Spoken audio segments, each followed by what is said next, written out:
अस्सलाम वालेकुम dear students. आप लोगों को कल नेक्स्ट मैंने चैप्टर स्टार्ट करवाया था, that was using a scientific method, और उसमें आप लोगों को थोड़ा सा इशू था कि आवाज़ क्लियर नहीं थी। अभी इसी वाले चैप्टर को थोड़ा सा मैं यहाँ पे समराइज़ करती हूँ और समराइज़ करने के बाद इसकी एक्सरसाइज की तरफ हम आगे चलेंगे।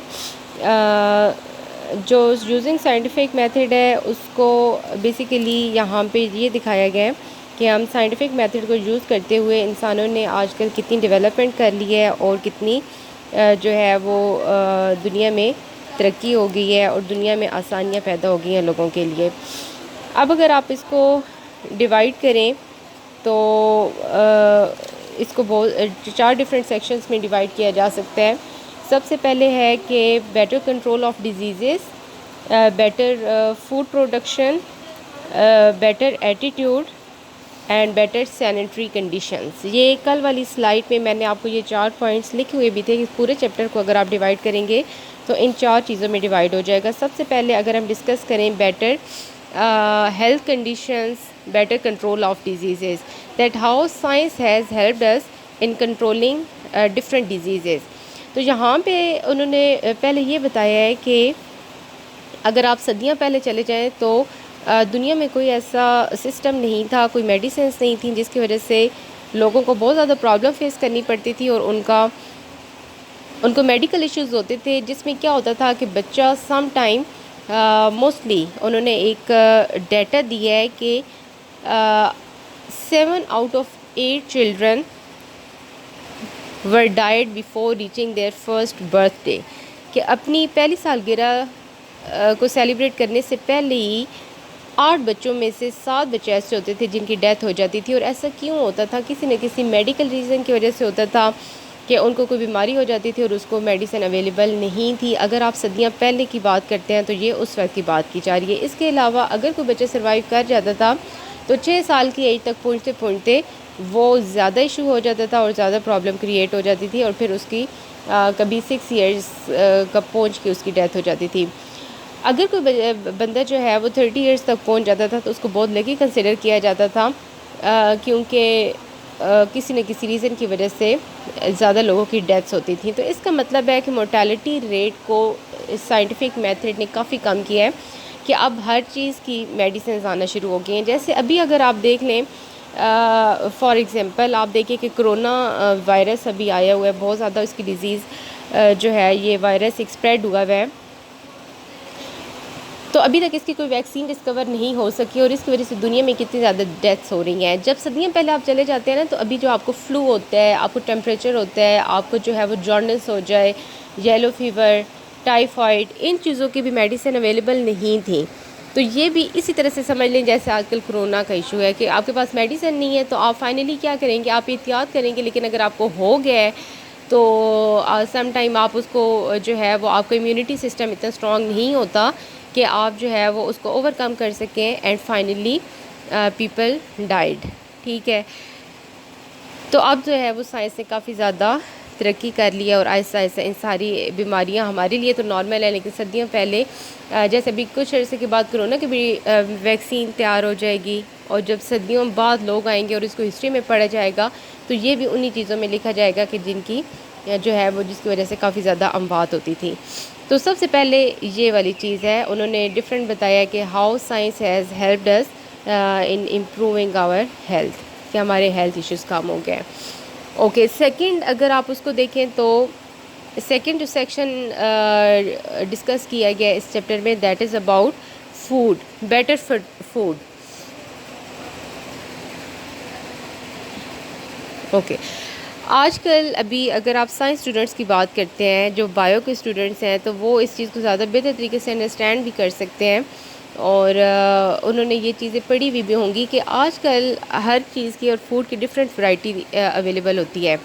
इसके अलावा अगर आप अपने डेली लाइफ में अपने आसपास भी देखते हैं तो आपको हर फ्रूट हर सीज़न में आपको अवेलेबल होते हैं। सर्दियों के फ्रूट आपको गर्मियों में मिल जाएंगे, गर्मियों के फ्रूट्स और वेजिटेबल्स जो हैं वो आपको गर्मियों में भी अवेलेबल होंगी। इसका मतलब है कि throughout the year you are availing all the foods.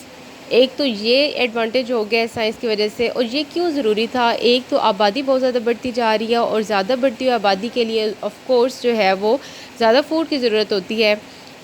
इसके अलावा जो है वो अगर डिफरेंट वैरायटी ऑफ फूड ना प्रोड्यूस किया जाए तो लोग तो भूख से मरना शुरू हो जाएंगे। इसलिए एक तो वैरायटी भी बहुत ज़्यादा फूड में आ गई है और हर तरह का फूड हर जगह पे अवेलेबल होता है। और अगर एक ही जैसे फ्रूट है ना तो उसकी भी डिफरेंट टाइप्स होती हैं। अगर अंगूर की आप बात कर लें, ग्रेप्स की बात कर लें, तो वो जस्ट एक क्वालिटी का नहीं होता, उसमें छोटा बड़ा डिफरेंट कलर में, विदाउट सीड, विद सीड, मतलब हर तरह की क्वालिटी होती है। तो साइंस ने जो है वो ज़्यादा टेस्ट ज़्यादा पैदा कर दिया है हर चीज़ में, हर और वैरायटी ज़्यादा पैदा कर दी है। इसके अलावा जो है वो उसकी जो आप ज़्यादा मिकदार में कोई ना कोई फूड जो है वो आपको अवेलेबल होता है। ओके, तो इसका मतलब है कि now science has brought revolution in the field of food. ये इसका सेकंड, अगर आप इसको सेक्शन पर आ जाते हैं तो ये इसमें ये वाली चीज़ डिस्कस की है। इसके अलावा फ़ूड के ही आप कॉर्नर पे जाते हैं तो एक और चीज़ है कि पहले ज़माने में फ़ूड प्रिज़र्व करना बहुत बड़ा मसला होता था। उसको जो है ना कैनिंग और वो प्रिजर्वेशन को बहुत प्रॉब्लम होता था। लेकिन आजकल ऐसे केमिकल्स भी हैं, जैसे आपको बॉटल में या कैन फॉर्म में बहुत सारी ऐसी चीज़ें मिल जाती हैं जो आप सदियों तक रख सकते हैं। उसको प्रिजर्व इतने अच्छे तरीके से किया हुआ होता है कि आप ख़तरे नहीं होता कि ये चीज़ ख़राब हो जाएगी। तो उसमें ऐसे केमिकल या वट एवर वो जो उसमें चीज़ें यूज़ करते हैं। तो इसका मतलब है कि आपको फूड को प्रिजर्व करना और उसको बेहतर तरीके से ताकि वो ख़राब ना हो। फूड प्रिजर्वेशन में भी साइंस ने, क्योंकि सम टाइम ऐसे होता है कि फ़ूड दूसरी कंट्रीज़ में सप्लाई करना पड़ जाता है, दूसरी जगह पे सप्लाई करना पड़ जाता है। सम टाइम जैसे आप कोई जैसे जैम ही आप ले आए हैं किसी चीज़ का, एप्पल जैम है, मैंगो जैम है, तो वो इतनी जल्दी ख़राब नहीं होता। वो बॉटल में पड़ा हुआ होता है तो आपको पता है कि ये प्रिजर्व है और इसको मतलब ये इतनी जल्दी ख़राब नहीं होने वाला। तो वो ये इस तरह से डिफरेंट चीज़ें आपको अवेलेबल हैं और उसमें जो है वो आपको ये नहीं है कि फ़ूड पॉइजनिंग हो जाएगी आप थोड़े अरसे के बाद लेंगे। तो ये सारा साइंस की वजह से हुआ है। तो ये अभी तक उन्होंने हमने दो चीज़ें डिस्कस की हैं, better control of disease and second is better quality of food and more production of food. एक तो क्वालिटी भी ज़्यादा इम्प्रूव हुई है, टेस्ट ज़्यादा इम्प्रूव हुआ है और इसके अलावा जो है वो उसका प्रोडक्शन भी ज़्यादा हुई है। ठीक है। तीसरी अगर हम बात करते हैं तो बेटर सैनिटरी कंडीशंस होती हैं सफाई के हवाले से। तो अगर आप बहुत पहले ज़माने में चले जाते हैं तो जैसे आजकल रोड्स ज़्यादा बेहतर बने हुए होते हैं। अगर आप पुराने ज़माने की बात करते हैं तो roads were narrow not paved, कि वो हमवार नहीं होते थे, कच्चे रास्ते होते थे। और जिसकी वजह से एक तो क्या होता था कि एक शहर दूसरे शहर से लिंक भी नहीं हो सकता था। आपको जो है वो जैसे ट्रांसपोर्ट नहीं होती थी और बहुत सारे प्रॉब्लम फेस करना पड़ते थे। लेकिन आजकल क्या हो गया है कि ज़्यादा रोड्स अच्छे बनना शुरू हो गए हैं, पेव्ड हैं, हमवार बना दिए गए हैं और खुले रोड बना दिए गए हैं, जिसकी वजह से एक तो आपकी आमदोरफ्त में भी, आपकी ट्रांसपोर्टेशन में भी बहुत ज़्यादा हेल्पफुल प्रूव हुआ है। और जब ये चीज़ें भी आपके अवेलेबल नहीं होती थी तो उस वक्त मोस्टली हाउस वाइफ्स used to bring water from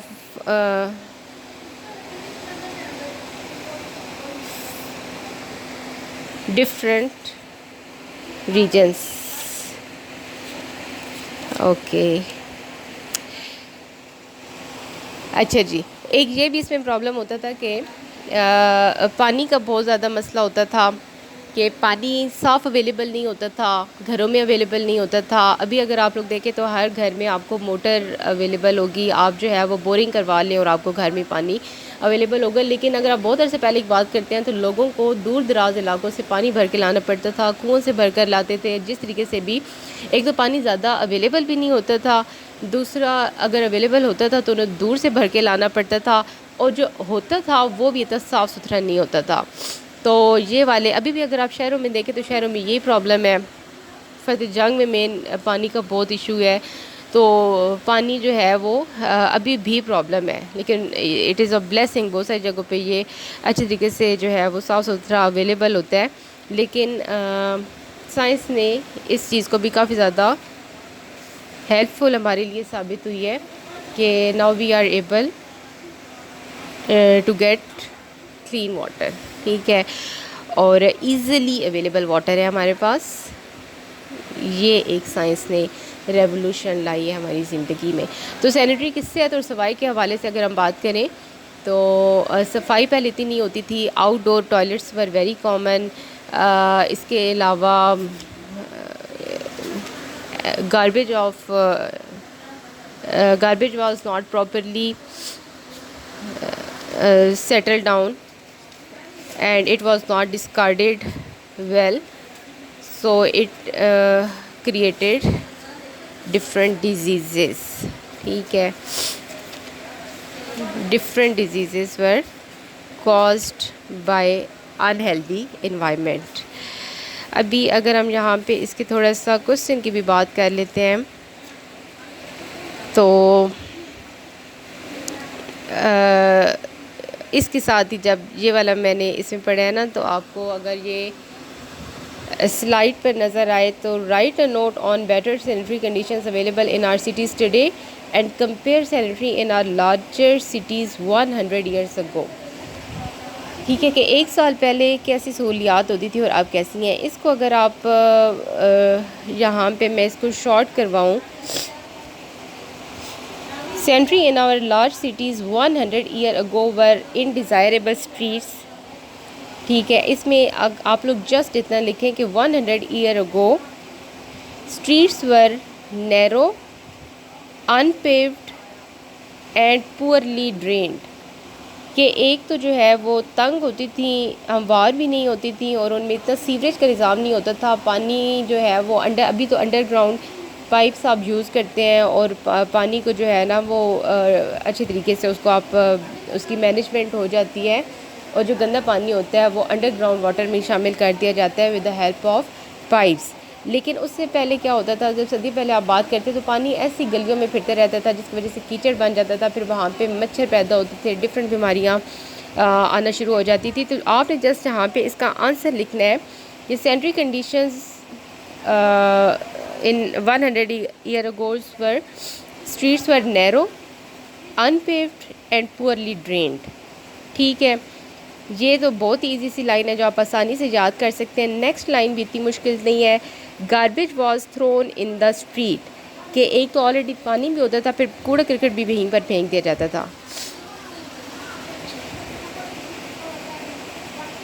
and next अगर आप लोग लाइन याद करना चाहें तो ठीक है, अदरवाइज़ आप जस्ट इसकी लास्ट वाली लाइन छोटी सी है, outdoor toilets were common in abundance के बजाय अगर आप जो है वो जस्ट वर कॉमन, उसके स्पेलिंग भी ईजी होंगे और आप लोग आसानी से याद कर सकते हैं। अगेन मैं वही कह रही हूँ, जो एवरेज स्टूडेंट्स हैं वो थोड़ा सा इस तरीके से याद कर लें, जो अच्छे स्टूडेंट है याद कर सकते हैं वो जितने ज़्यादा उसमें मटीरियल ऐड कर सकते हैं वो उसमें कर दें।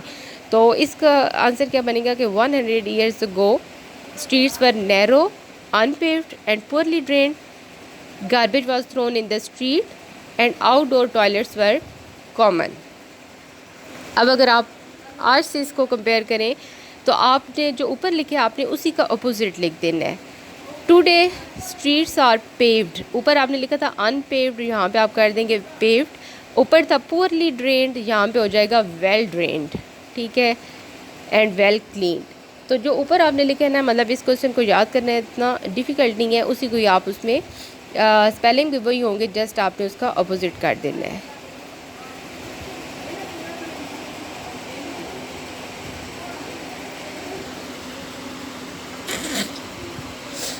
एंड एक आप उसमें कर दें कि outdoor toilets are not common. ऊपर आपने लिखा था कि कॉमन है और अभी आपने लिख दिया कि कॉमन नहीं है।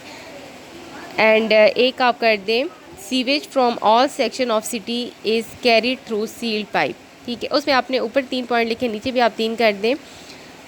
Streets are now paved, well drained and well cleaned. Sewage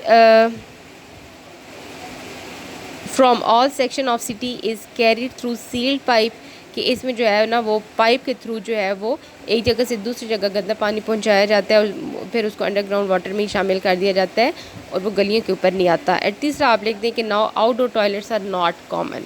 ये 3 आप इसमें क्वेश्चन के पॉइंट्स लिख लें और इस तरीके से आपका ये वाला क्वेश्चन अटैम्प्ट हो जाएगा।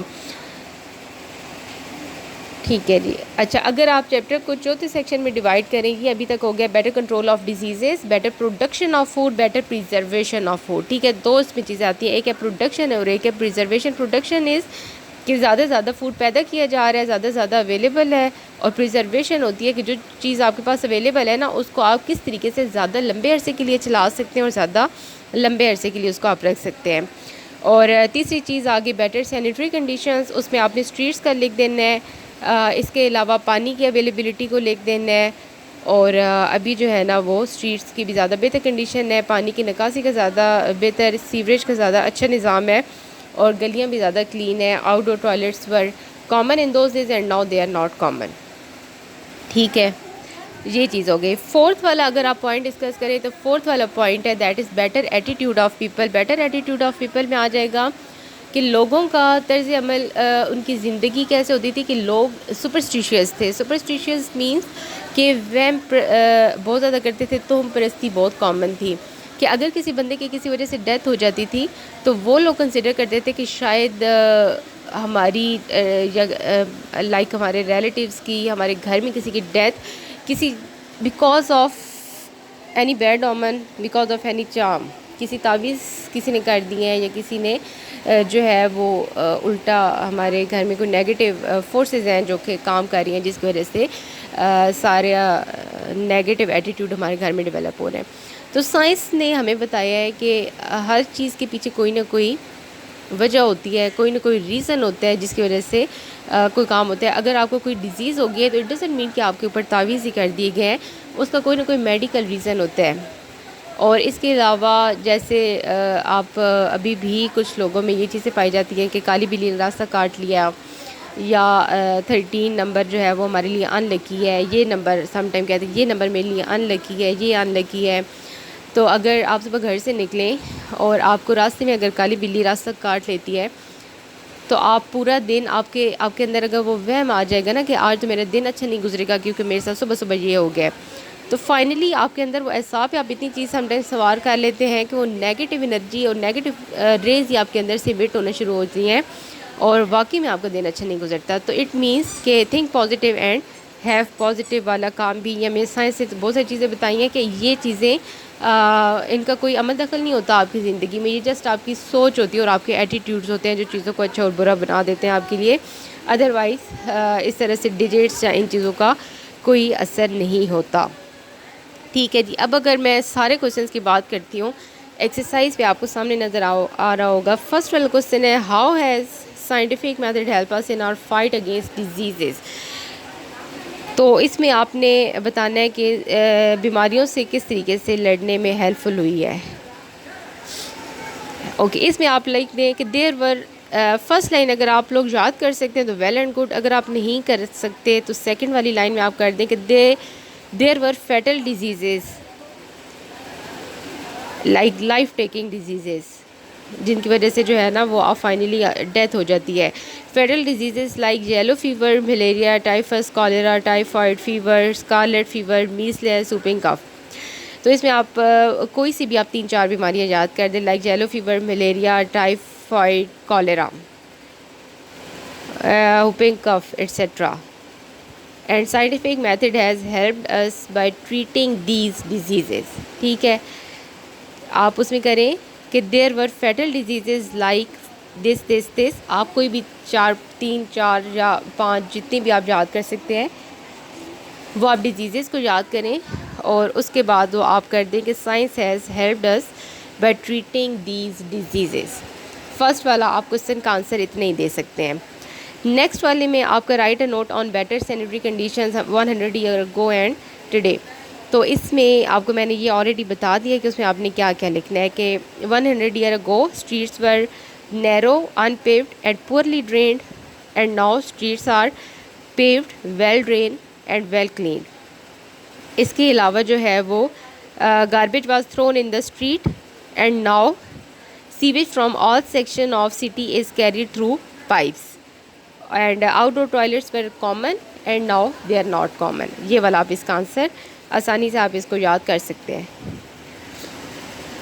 इसके लिए आप ये होगा कि अभी तो आप लोगों को मैं जस्ट बता रही हूँ, और अगर आप सुन के उस चीज़ को जस्ट कह देते हैं कि ठीक है, और उसको आप मार्क नहीं करते अपनी बुक पे तो कुछ टाइम के बाद आपको ख़ुद भी भूल जाएगा। तो जो चीज़ें आपने स्किप करनी है वो बेशक आप इसमें से स्किप कर लें, और जो याद करने वाली चीज़ें हैं वो आप अंडरलाइन कर लें। नेक्स्ट है जी, what are sanitary conditions in our villages today and how would you improve them. कि आजकल जो है वो हमारी क्या सूरत हाल है। In our villages sanitary conditions are not good. अभी भी आप देखें तो शहरों में सूरत हाल बेहतर है, लेकिन गांव के हालात अभी भी वैसे ही हैं। स्ट्रीट्स आर नॉट पेव्ड, उसका भी वही वाला आंसर आएगा जो कि उसमें आपने 100 ईयर अगो लिखा है ना। Streets are not paved and narrow, वो जो ऊपर आपने लिखा है वही वाला आप इसमें आंसर लिख दें। सीवरेज सिस्टम इज़ बैड, ठीक है। And outdoor toilets are common. जो आपने ऊपर वाले क्वेश्चन में 100 ईयर अगो वाले में जो आपने याद किया था वो आप जो है वो अभी भी विलेजेस की कंडीशन में लिख सकते हैं, ठीक है। 3 पॉइंट्स आपने ऊपर लिखे थे, 3 पॉइंट्स आप इसमें लिखते हैं। We can improve our sanitary conditions by planning effectively.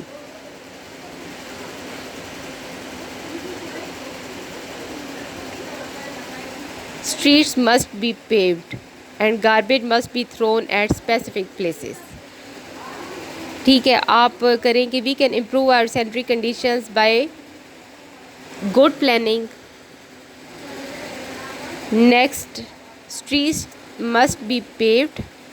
हमवार होनी चाहिए, बनी हुई होनी चाहिए, पुख्ता होनी चाहिए।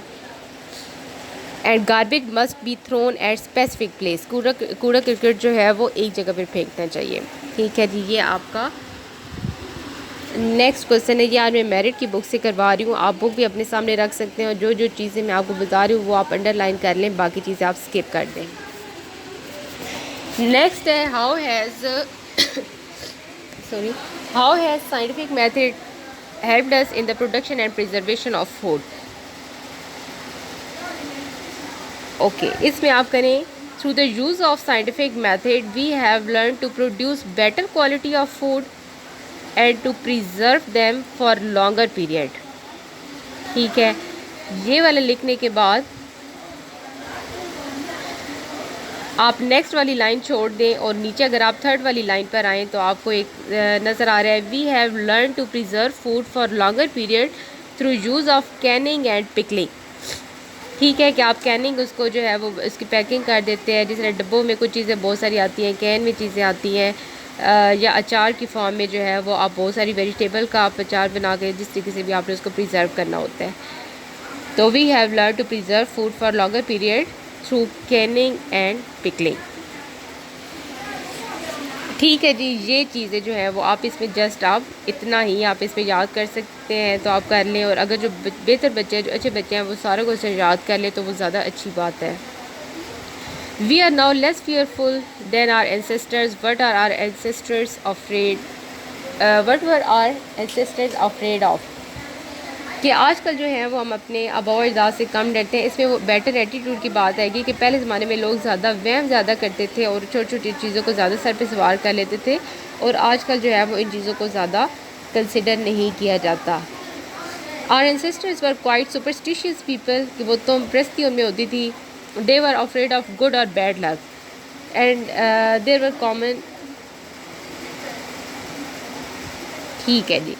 इसमें आप जस्ट फर्स्ट वाली लाइन एक याद करें, our ancestors were quite superstitious people, they were afraid of good और बैड लक। आगे से आप ये छोड़ दें एंड नेक्स्ट वाली लाइन पर आप आ जाएं, they were fearful of evil spirits.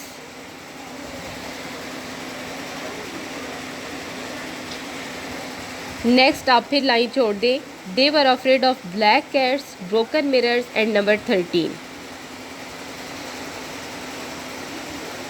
Okay, इसमें आपने क्या क्या आंसर लिखने हैं, अगेन मैं इसको रिपीट कर देती हूँ। Our ancestors were quite superstitious people, they were afraid of good और bad luck, they were fearful of evil spirit and they were afraid of black cats, broken mirror and number 13। इसमें सारे easy spelling है, आप आसानी से इसको याद कर सकते हैं। अगेन जो अच्छे बच्चे हैं वो सारा क्वेश्चन याद कर लें, और उसमें अगर वो डिफ़िकल्ट वर्डिंग भी यूज़ करते हैं, डिफरेंट जो है वो स्पेलिंग के साथ या यूज़ करते हैं, तो वो भी अच्छी चीज़ है। लाइक वो ये जस्ट मैं एवरेज स्टूडेंट के लिए या जिन बच्चों के लिए थोड़े से लंबी लाइंस याद करना मुश्किल हो जाता है, डिफ़िकल्ट लाइंस याद करना मुश्किल हो जाता है, तो उनके लिए मैं थोड़ा सा इसको शॉर्ट कर रही हूँ। How has scientific method enable us to get over the old fears. इसमें आपने करना है कि by use of scientific method we have learn that there is always a good natural reason for everything that happens to the people. के जो भी लोगों को होते हैं ना, तो उसके लिए कोई ना कोई वजह होती है, चाहे वो बीमारी हो या किसी का दिन बुरा गुजरता है, तो उसके लिए कोई ना कोई रीज़न होता है। कॉज एंड इफ़ेक्ट, कोई कॉज होता है जिसकी वजह से कोई ना कोई इफ़ेक्ट उसका आपकी लाइफ पर आता है। एंड ओके, फर्स्ट लाइन याद करके नेक्स्ट 2 लाइन्स आप छोड़ें और फोर्थ वाली लाइन पर आप जाएं। The now the people have change their attitude of open mindedness. और इसको आप जस्ट ऐसे भी लिख सकते हैं कि now people are more open minded. ठीक है, now people are more open minded, ये आप चीज़ इसमें कर दें। एक फर्स्ट वाली लाइन याद कर लें और एक आप उसमें कर दें कि now people are more open minded.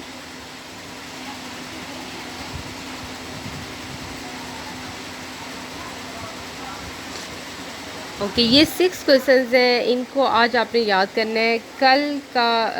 कल जो आपका नेक्स्ट वाले 3-4 क्वेश्चन होंगे, और उससे पहले आप लोगों ने मुझे इन सारे क्वेश्चंस को समराइज़ करना है। आपकी अटेंडेंस क्योंकि अभी जो है वो आपका टेस्ट या आपसे सुना नहीं जा सकता, तो आपकी अटेंडेंस उसी सूरत में होगी कि आपने रोल नंबर लिख कर नहीं भेजना होगा, बल्कि जो मैंने लेक्चर दिया हुआ होगा उसके जो जो मेन पॉइंट्स होंगे वो आपने मुझे सेंड कर देने हैं विद योर रोल नंबर। कि आप रोल नंबर बोलेंगी और साथ में वो सारे पॉइंट्स आप मुझे बता देंगे, इस तरीके से आपकी अटेंडेंस हो जाएगी। तो आज आपने ये वाले 6 क्वेश्चन बहुत अच्छे तरीके से याद करने हैं।